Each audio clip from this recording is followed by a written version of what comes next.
আসসালামু আলাইকুম প্রিয় চাকরি প্রার্থী বন্ধুরা। আজ ৭ ডিসেম্বর ২০২৪। প্রতিদিনের প্রকাশিত বিভিন্ন দৈনিক পত্র-পত্রিকা থেকে সংরক্ষিত আমাদের আজকের কারেন্ট অ্যাফেয়ার্স।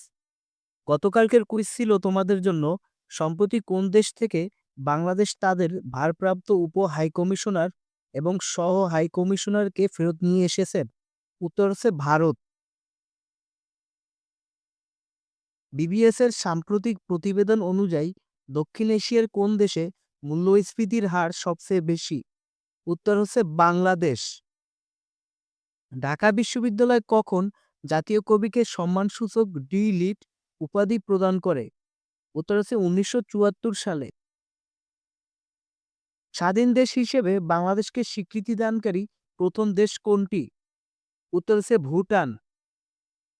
ভুটান ও ভারত কত তারিখে বাংলাদেশকে স্বাধীন ও সার্বভৌম রাষ্ট্র হিসেবে স্বীকৃতি দেয়? উত্তর হচ্ছে ৬ ডিসেম্বর। মুক্তিযুদ্ধভিত্তিক প্রামাণ্যচিত্র মুক্তির গানের পরিচালক কে? উত্তর হচ্ছে তারেক মাসুদ ও ক্যাথরিন মাসুদ। আন্তর্জাতিক মুদ্রা তহবিল আইএমএফ এর হিসেবে চলতি ২০২৪-২৫ অর্থবছরে বাংলাদেশের জিডিপি প্রবৃদ্ধির হার কত হবে? উত্তর হচ্ছে ৪.৫০%।